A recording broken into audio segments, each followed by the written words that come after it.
So FM is now 11 minutes after the hour of 10 a.m. in Surface and Lucian, of course, the Eastern Caribbean.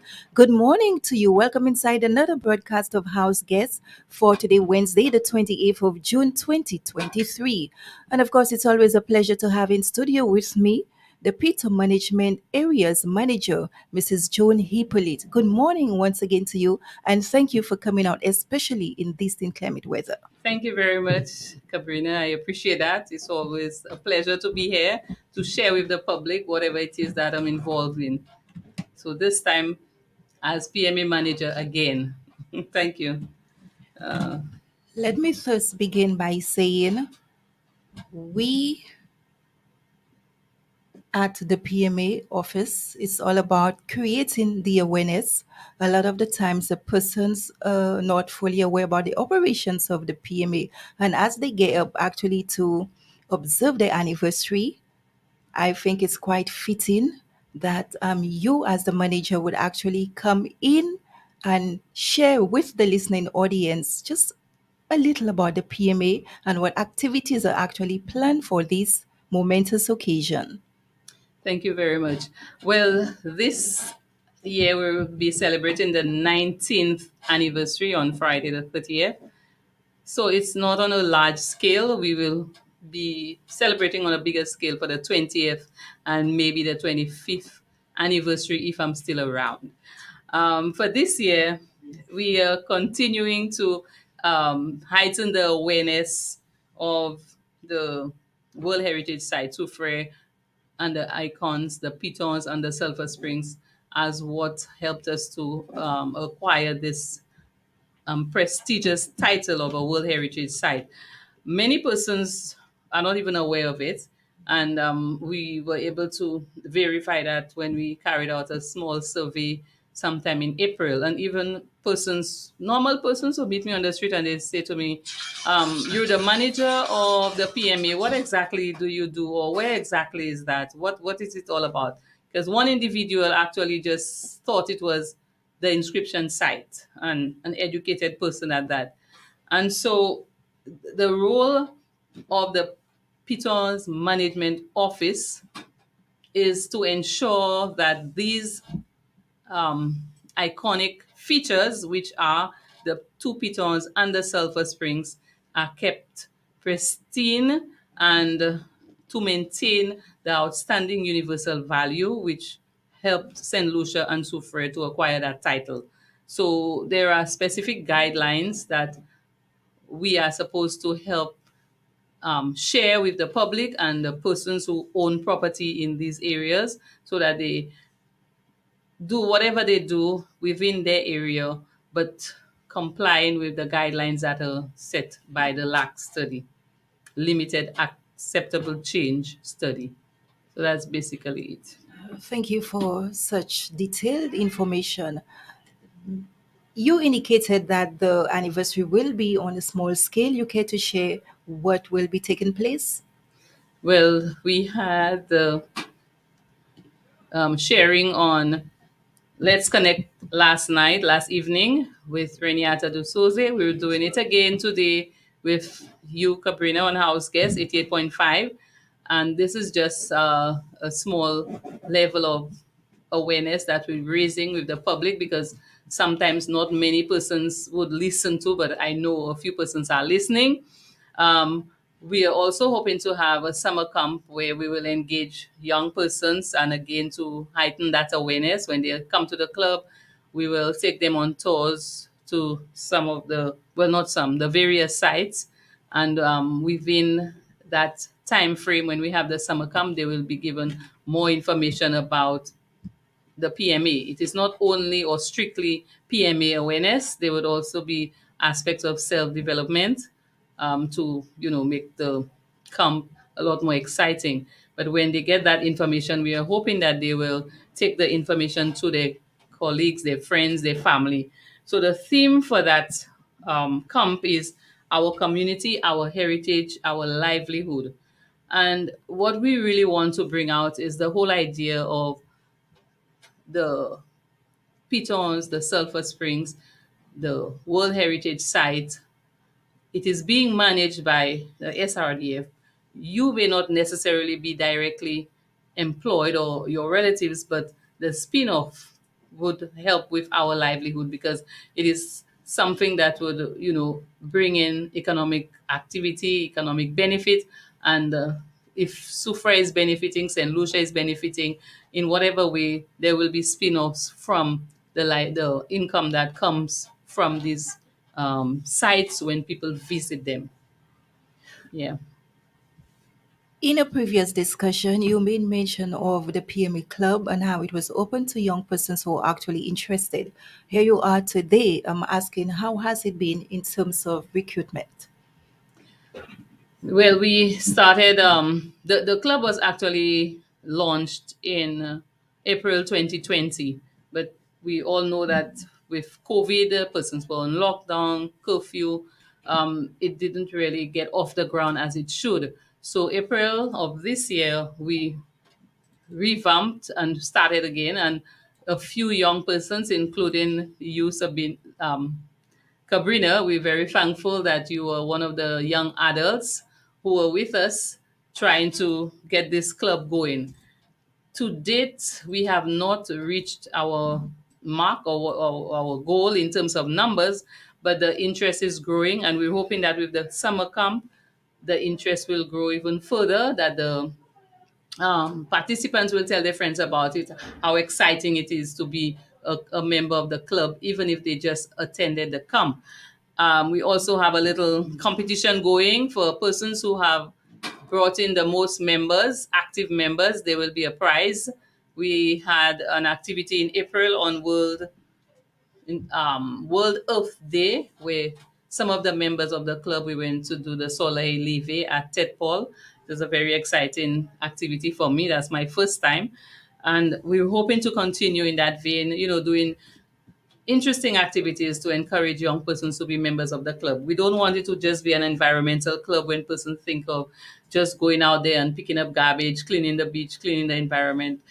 This is not our main role. Our main role is to encourage persons to preserve our heritage, whether it be cultural or the iconic landmarks that we have. As the PMA manager, what exactly do you envision? Because as we've seen, there were a lot of comps actually unfolding for the summer. What sets the PMAs apart? Well, to start off, it's free. They don't have to pay anything, and we're hoping to really treat them. We're trying to solicit assistance from the corporate citizens. I'm hoping that we will be successful. If not, our ministry, our umbrella body, SRDF, we're hoping that they will fall through, because we have to recognize that SRDF were already the custodians of the sulfur springs and the pitons before the um, PMA office was established. The PMA office was established after or around the time that we became a World Heritage Site. So since they are the ones directly benefiting financially from the Gropito Trail and the Sulphur Springs, we're hoping that they will assist us in terms of, you know, developing the club, the interest, the awareness, and helping to conserve and preserve these iconic features. 20 minutes after the hour of 10 a.m. in Service and Lucia, and of course the Eastern Caribbean. If you're just joining us, I want to say good morning to you, to our viewers as well. A special greetings going out to you. We have the PMA manager, Mrs. Joan Hippolyte. I just want to ask you, you made mention of, I think, persons living on the outskirts in terms of the markings and specific colors that persons need to actually paint their house. If by chance persons may have missed out on that, I would love for you to reiterate, just for the knowledge of it. Okay, so when St. Lucia or Soufrière gained that title of the World Heritage Site, based on what existed at the time, there were specific guidelines that were given so that establishments, resorts, business places, and even persons who are private owners. There's specific guidelines that were given for the various policy areas. So, for example, there are 5 policy areas within the PMA, the Piton Management Area. There are 5 policy areas. Policy Area 1 is essentially the pitons and the ridge that connects the pitons. And this is essentially a no development zone where we do not expect anybody to build. Then you have the policy area 2, which is the Sulphur Springs area. And within the Sulphur Springs area, we know that there are residents there. In fact, within the whole PMA area, there are about 1,500 residents. And we have about 6 major establishments. We have Hotel Chocolat, Stonefill, One Cobaril, Fondue, Jalousie, or Sugar Beach. We have these major establishments which are already there. And so they are given, limits of acceptable change. So things they can do and things they cannot do. So, for example, they're encouraged to utilize colors that blend with the environment. And these colors would be brown, grays, black, darker colors rather than to, maybe paint the roof bright red or orange or pink or colors like that. There's also guidelines with regards the height of the buildings, um, the size of the buildings as well, also the slope on which you would build, also in terms of the vegetation you would plant, to help cover the presence of these buildings. They're recommending that you use vegetation that is endemic to that area and things of that nature. So there are guidelines that are given to developers in that area within the PMA. Okay. Even with the detailed information that you just shared, is it something that needs over time to be monitored?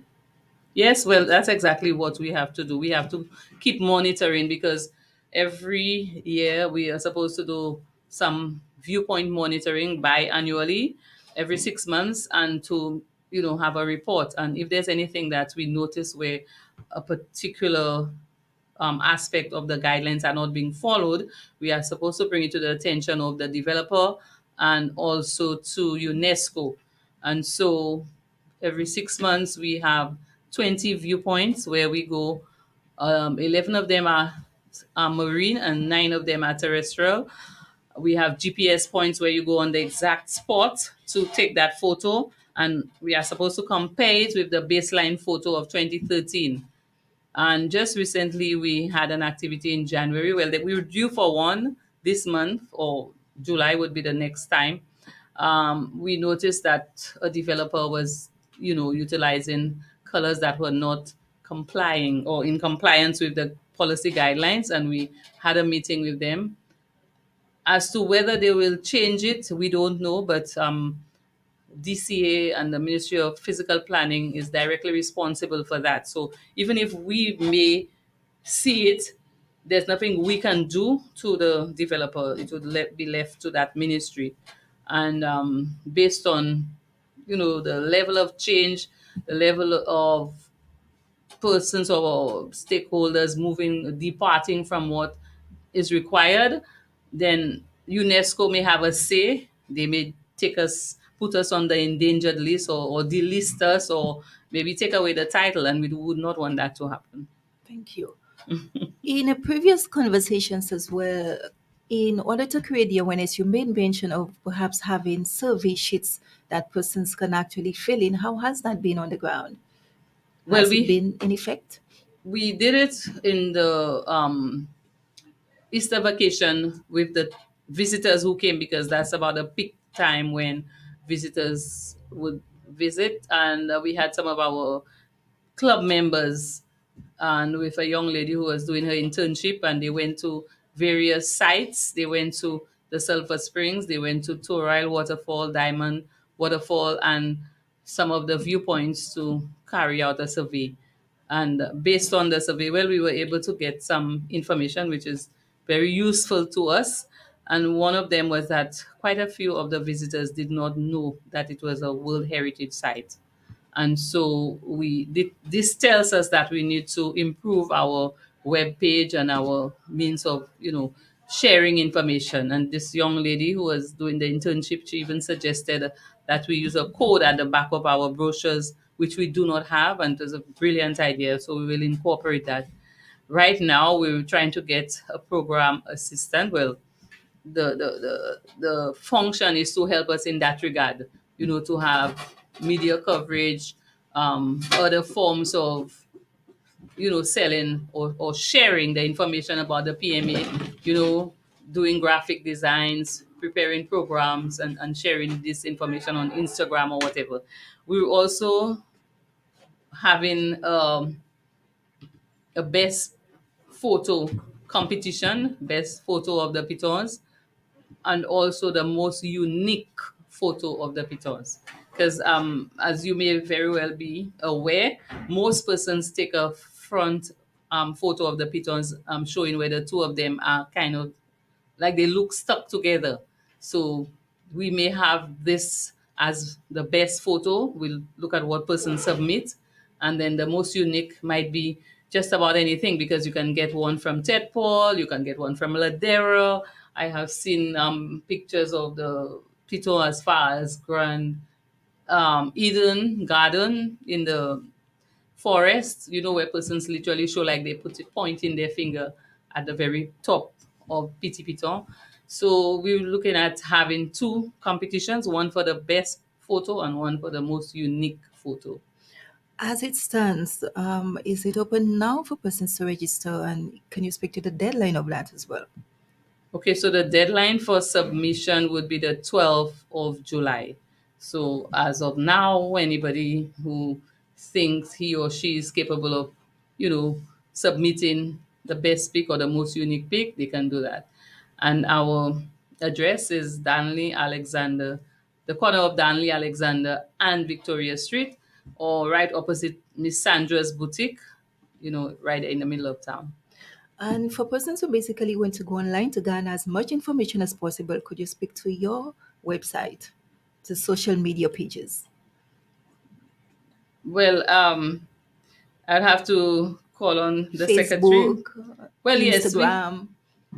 we have Instagram, we have the web page, but I can't just, you just have to go Piton Management Area, Soufre St. Lucia, and you would get information about the Piton Management Area. I'm inviting persons at this very moment. Send in your queries, concerns, whatever you may need to ask about the PMA. Here's your opportunity. You can actually send us a text message via our platform 730-5388. Feel free to do so.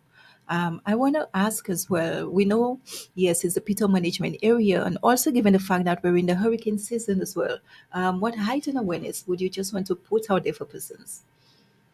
Well, during the hurricane season, we just must always be prepared.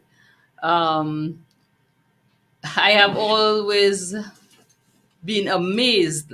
And I tell my friends and folks that very often we hear a storm is approaching, a hurricane is approaching, no school. And as soon as we say no school, then All over. nothing happens for that particular day when there's no school. And maybe later in the evening or the following day, it's like the no school announcement kind of Which is true. slows down the storm.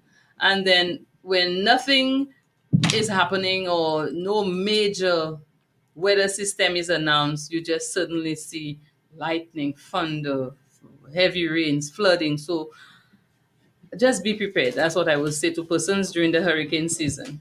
I also want to mention to the public that our telephone number has been changed to a government telephone number.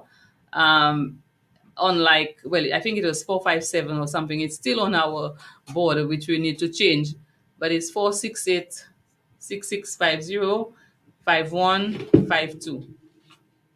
468 6651 505152. So if you need any information, you can call. Even right now, we have the office assistant there. She would be able to answer the phone. So it's not always me. And I want to really thank my secretary, Mrs. Glenda Isidore, she has been, the one to carry me through these 6 months. I have learned so much.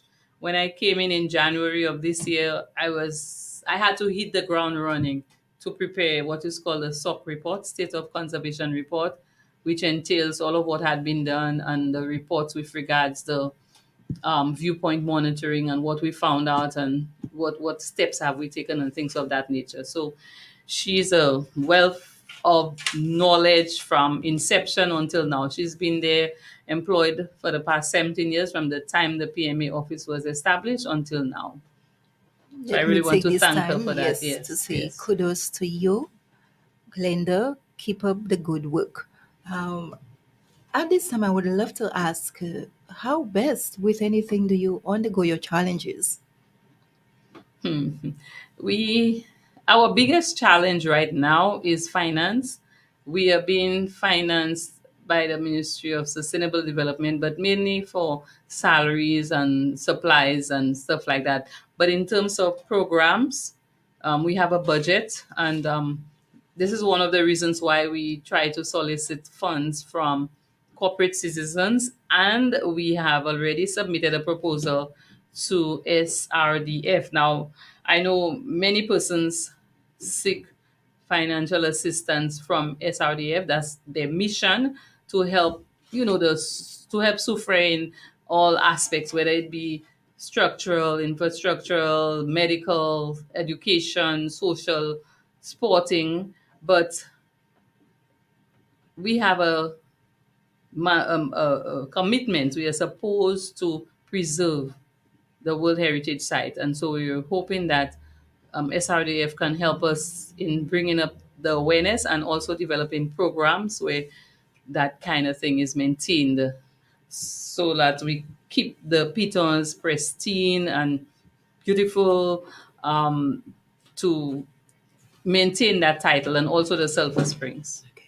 Also, we've discussed where, again, to build on the self awareness, we would love to have an airing of a program by the PMA, if it's Um, a monthly or fortnightly program as well, more sensitization on the ground. well, based on the programs we will have, it may be a little, how will I say, not we will not be able to generate sufficient information to be on the program so regularly. But based on the programs that we have, if anything comes out of it that's new or exciting, we would love to come to 88.5, to share with the public. So I wouldn't say that we can come in regularly, because the information that we have may not necessarily be something new. Like, I was on the program last night and I'm basically saying the same thing. Um, I don't know. There may be other things that may come up between now and next year, or now and next month. But I cannot foresee us being on the program on a regular basis, like fortnightly or monthly. If something exciting comes up, I will definitely ask to be on the program. Thank you for that. Before we end this discussion, do you have any other talking points? If not, I would love to reiterate on the summer camp which is approaching. Oh, yes. Well, with the summer camp, I did not even give the dates. It is from the 19th, the day after National Carnival, until the 28th, excluding the weekend in between. So it's an 8-day program, and we want to take the students out in the field to the various sites, and we have indoor programs as well for self-development. We're trying to cover a wide range. We're also trying to get them into cultural heritage, which is to promote La Rose and La Marguerite, maybe help them to develop a song. We have a song competition where we would have a shotwell, because we know of some of the same old songs all the time. I la was mimwe mimwe mila wadlo, this kind of thing. So maybe we will encourage them to try to develop their own song and have a song competition. And again, when we generate that kind of interest, we're hoping that if the national um, personnel will do something for La Rose, which is out of school, that they would be able to participate, because it's mainly La Marguerite that they participate in, since it is within the school term, but La Rose falls during the vacation. So that kind of awareness as well. Um, Also, we are trying to get copyright for the pitons, because we know of many establishments, many business places. For example, Winwood and Leeward Brewery, they use the piton for piton bear. I always marvel at the way Jade Mountain captures the piton in the background so beautifully, and it is really um, a breathtaking view from these areas. On the hill, on the range, the ridge, the Unchasney Ridge. You know, various institutions or business places or private owners, when they take that picture from that vantage point or the ratchet point, where in our viewpoint, monitoring viewpoint position, is really, really beautiful. So we're trying to get copyright and to see if we can generate some income from that. Well, persons who already have it, like the brewery, they already have it, so we will just have to be begging them, to see if they can assist. I want to really thank the corporate citizens from Sufre who have been really helping us, and Chasney, the Beacon, well, all of them, Sugar Beach, Ladera, Hotel Chocolat, Fondue, Stonefield, Kubaril, all of the establishments and corporate citizens who have been assisting us. So we will continue to ask, plead, beg, until we are able to generate our own funds. We also started a small memorabilia with the bamboo, which is the national plant. We have brooches, keyrings, and magnets. So we have engaged a young man and started a business with him for him to produce that. So he has produced a few out of bamboo. And we're also hoping to do it out of the calabash, which is the national tree. And from these bits and pieces, we should be able to generate some funds and have something unique to Soufre and to St. Lucia, and have it sold at our sites at the Gropito Trail and at the Sulphur Springs, and maybe one other vendor at the viewpoint. Yeah. Thank you for that. What would be your final comments? Well, my final comments is for persons to, show that interest in our town, Soufre. I mean, it's unique. You hear of the pitons, and the first thing that comes to mind is Soufre.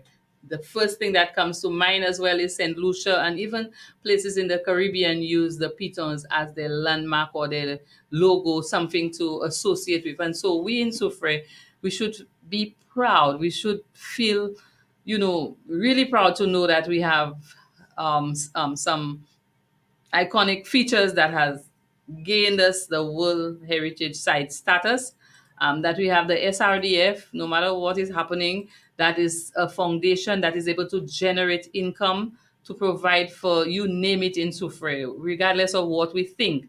We are very fortunate because when you think of Choiseul, canneries, ancillary, Labrie has its foundation, but a foundation that can generate so much income from the jetties, from the pitons, from the sulfur springs, to help the people of Soufre. We need to be proud of Soufre. We need to feel proud, regardless of our political affiliation, regardless of what the wranglings that are going on, occasionally. We just need to be proud. And I said last night, there are people from Soufre right here who have never been to the sulfur springs, who have never had a bath in the sulfur springs, and persons are traveling from as far as the North Pole to come to St. Lucia, Soufre. And so we need to be proud of Soufre and try to maintain its beauty in terms of littering and, just defacing stuff. And even with the inscription site, there was someone who was lying across it, taking a photo. And these are the kind of things that we do not want persons to do. We want persons to appreciate what we have. Thank you for making mention of that. Um, Two things before we end. You spoke about keeping the town clean. I think it is something we've discussed over and over. I would love to see maybe some lovely bins placed with PMA on there, keep it clean or trash the litter, something to that extent. And also in terms of the billboard, when you get into town to see that big Sufre PMA, it would be nice as well. And it can maybe bring, some awareness to Yes. persons as well. As the This first is thing you see, something yeah, this is something that I forgot to mention. We have one corporate citizen who has promised, because we saw the need, and I really don't know why past managers have not seen or the need, or maybe they didn't get the finance to set up two welcoming signs to say welcome to Soufre, a World Heritage Site. And so at this time, we have one corporate citizen who is trying to put that together for us. We're hoping that they will be able to finance both. If not, we will have to source finance from another corporate citizen. And like I said, I must admit that they are assisting us. The corporate citizens in Sufra, they are assisting us whenever we appeal to them. They assist us in one way or another. So soon we will have a welcome sign at Myers Bridge and another one at Kachime to show welcome to Soufre, a World Heritage Site. and the lovely exercise books as well. Oh, yes. Yes, we will have to get the publisher. I have been in touch with him. It was Rick Wayne with the Star. But since they are no longer in existence, they're working with us to see if there's a company in Trinidad who would be able to assist, since they already have the information on the inner side of the pages. It has information about the PMA. It Yeah. would be nice to have that distributed at the schools as well so the children can, practice on the knowledge of the PMA, and even that can be incorporated in different schools when they have reading competition or quizzes and stuff of that nature. Yes, yes, thank you. On that note, this is what we say. Thank you so much for joining us here today for today's broadcast of House Guest, Wednesday, the 28th of June, 2023. With me, Mrs. Joan Hippolyte, PMA Manager. Thank you so much for coming in to our listening audience. I say thank you. Continue to keep it locked. Have a blessed and productive day. Thank you very much. I appreciate that.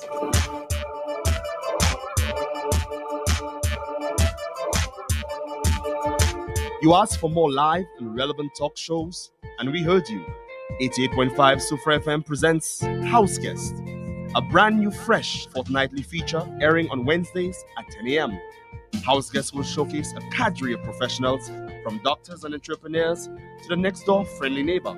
So tune in as we network the community with a platform for open, frank, and informative discussion. Only on Sufra FM, your community radio station. Casualty 911, 10 a.m. to 11 a.m. with the consultant. Health is not merely the absence of diseases. It is your social, economic, physical, spiritual, and mental